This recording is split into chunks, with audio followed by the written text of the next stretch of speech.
Alright, what is good, ladies and gentlemen, is the Master Reviewer back again with another review, and today we are doing a review for Scott Pilgrim versus the World. This is not a rewatch for me, this is a first time watch for this movie. This is a film that my sister, she very much likes, and she has been recommending me this movie for years, to be honest, and I only, apparently now I only decided to watch this film, and so we are doing a review for it. So yeah, that is pretty much all the background I think I have. I don't think that there's anything else that I have to say about it. So let's just begin, starting off with the plot. So the plot of the film is that basically you have Scott Pilgrim, played by Michael Cera. He is this, it starts with him basically, he's dating a high school student, Chow Knives, which not great. Age gap is like really not a great way. Like the age gap is not the worst thing, but it's like she's 17, he's 22, that's like a 5-year difference, and you gotta go by the rule always. It's like half your age plus 7, so he's like 22, so like 11 plus 7, 18. It's like that's the range you stick with. That's how I usually view it. So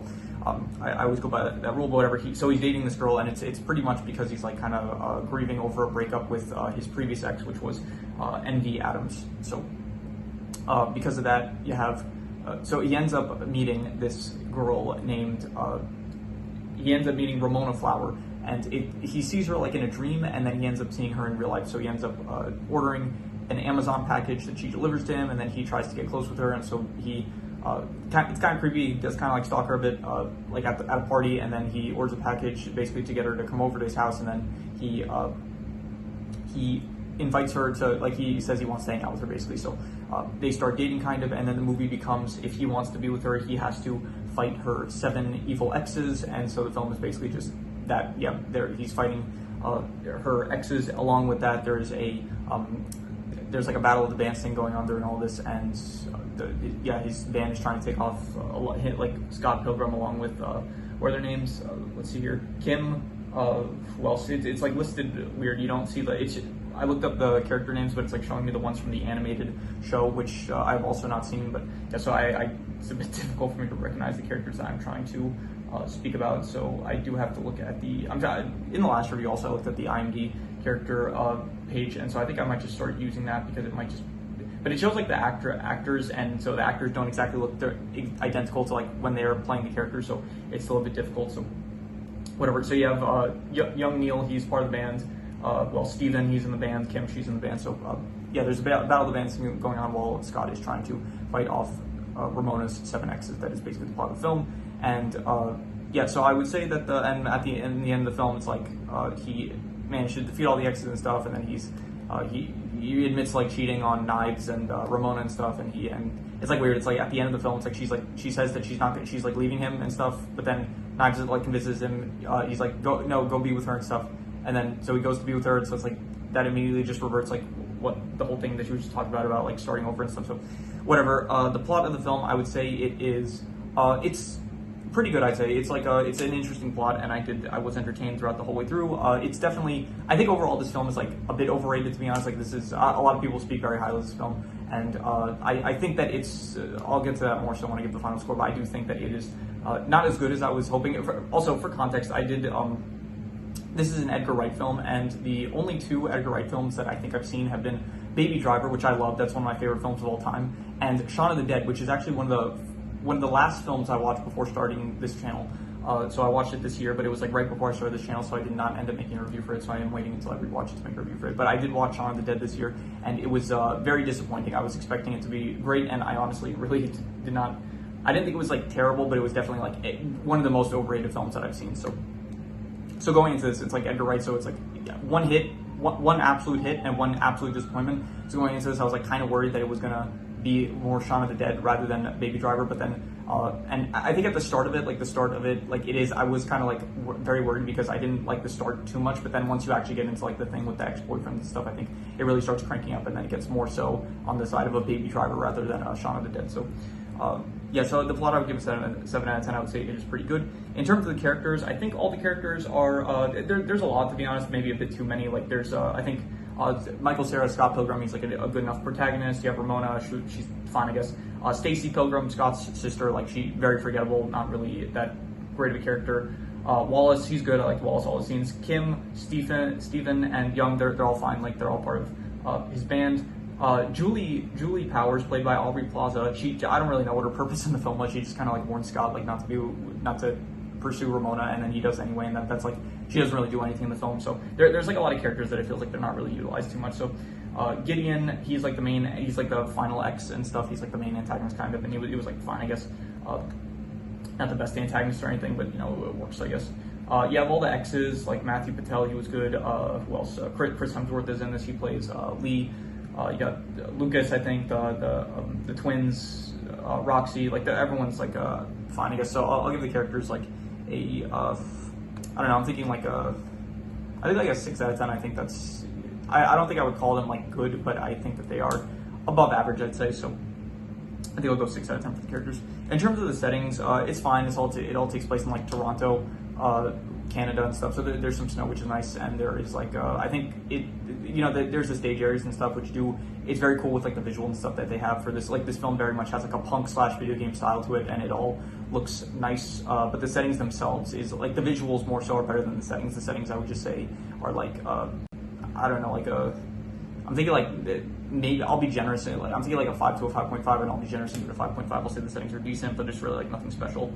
So yeah, in terms of the comedy, there were some good jokes here and there. I wouldn't call anything like great, but I would say that the comedy was.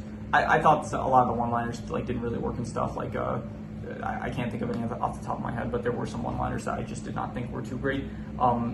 But I do think that there were some good bits, like when Scott jumps out the window and stuff. And I'll give the comedy. I'll say a 6 out of 10. I'll say it was above average. It's not the funniest thing ever. It's not like I think recently I just reviewed Police Squad. I thought that was great comedy. This is not like to that level or anything. So in terms of action, I would say that the action was. I think this was one of the strong suits of the film. I thought that it was very creative with the action and stuff. It was very cool visuals, all the fight scenes, all the weapons that they use and stuff, the swords and all that. I would give it. Probably I would give it like an 8.5. I think the action was amazing, so I think I'm going to give it an 8.5. In terms of the romance aspect, the romance was like between I guess Scott and Ramona, and to be honest, it didn't really work for me too well, just because there's no build up or anything. He just Scott falls in love with Ramona for no apparent reason really, and then I don't know. There's not too much chemistry between them, to be honest, in my opinion. So the romance, it didn't really work for me too well. So because of that, I'm just gonna give I don't know. Maybe it's also part of the thing I said in previous reviews where it's actual it's actual actors and stuff. So maybe if I watch the I haven't seen the animated one. I think it's called Scott Pilgrim Takes Off. So I think if I watch that, then maybe I'll get more invested in the romance. But in terms of just this film, I would give the romance I'm not gonna call it bad, but I'm not gonna call it good. So I'll just give a 5. It just didn't really work for me, to be honest. So 5 out of 10 for that. Yeah, what I say, I don't think it's bad, right? It's not. I don't know what I'm asking, but it's.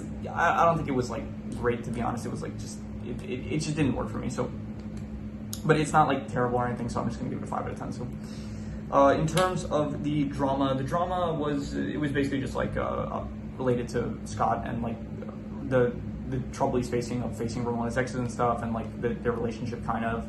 And it was decent, I guess. 5.5. It's not the best drama ever, but it was decent, I guess. So, in terms of the worst thing is probably just the beginning of the film.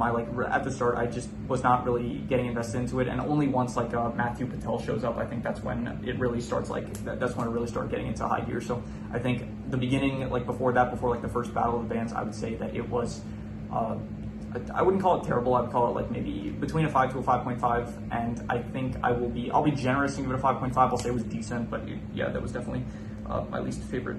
I guess that is technically higher than the romance, which I gave a 5, but I guess so maybe I should. I always still think about this, if I think something is the worst thing, but then I rated something lower, then fine. So I guess I'll just call the romance the worst thing then if it got a lower score than the beginning of the film. So if I would give the beginning of the film a 5.5 and I would give the romance a 5, then I'm just going to use the romance as the worst thing, which I would give a 5. So in terms of the best thing, I will go with not specifically the action, but I think the whole style of the film. It's very nice and stuff. I think Edgar Wright is a great director, even if even if I didn't like Shaun of the Dead, I still think that Baby Driver was very good, and I still like his style of directing. It's still cool to watch. So I would give it probably I would say. I think an 8.5 just as well. Like, I give the action an 8.5, but I'm specifically saying that the best thing is the style of the film, which I think is like an 8.5. So I guess also like the action and the style, I would give an 8.5 to both of those. So best thing. And any extra notes I have, I mentioned that I don't think the age gap is great. Not a, yeah, I wouldn't get the, I don't know what to say about it, but yeah, stick with the half your age plus 7 rule. Like anyone watching this, I don't think you need that advice, but yeah, you never know. What else? I said the style of Edgar Wright. I think it's a cool style. It feels very surreal at times, like this film, and I don't like those moments as much. Like when it feels like surreal with like Scott dreaming and stuff. It's not great. Like it reminded me of like Sopranos, where it's like in Sopranos, it's like you would have those episodes where it's like Tony was like hallucinating, and like he would have like those weird dreams and stuff. And I never really was the biggest fan of those episodes. Like some of them worked, but then other ones where it's like there was one where it's like it was the whole episode, I think, where it was just Tony like having hallucinations and stuff. And parts of it were fine, but like most of it, I didn't really care for a lot of it. Like so. Yeah, I didn't really care too much for the surreal bits. They made a Seinfeld reference, which I thought was pretty good. And there was a joke where it's like he said, "This sucks." Like he says, like everything sucks, Scott. And then it's like he's playing with like magnets on the fridge, and then to say everything, he like turns the 8 like sideways to make it infinity. So I did actually, I like that. That was creative. I like the animated bits. I did like all the. There was like not too many, but there were some animated bits in this. So. I do think probably if I watch when I get to watching the animated series, Scott Pilgrim Takes Off, I think I'll probably like that one more, to be honest. So yeah, I am looking forward to it. So yeah, I'm going to do the calculations. So King Crimson. All right, so it ends up coming out to about a 6.5, which would be good, and I think I would probably give it higher than that. I think I would give it like maybe between like a 7 to a 7.5, like between pretty good and very good. And I think I would probably, I'm going to be harsh. I'm just going to give it a 7. I'm going to say it was pretty good. Definitely overrated in my opinion. It's not like, I don't know, maybe people are not rating it as highly as I'm making it out to be rated, but like my sister, she very highly recommended this movie. This is one of her favorite films, and she has been wanting me to watch it for a while, and so I did finally watch it, and I think it is, maybe because it was just oversold to me, so yeah, I think it was pretty good. I don't think it was great, so yeah, 7 out of 10, pretty good. So if you have any recommendations, any shows, movies, video game stories, anime, web series, anything that you want me to review, leave it in the comments and I will maybe possibly check it out. But with that said, that is pretty much all there is to it, so let's leave it at that.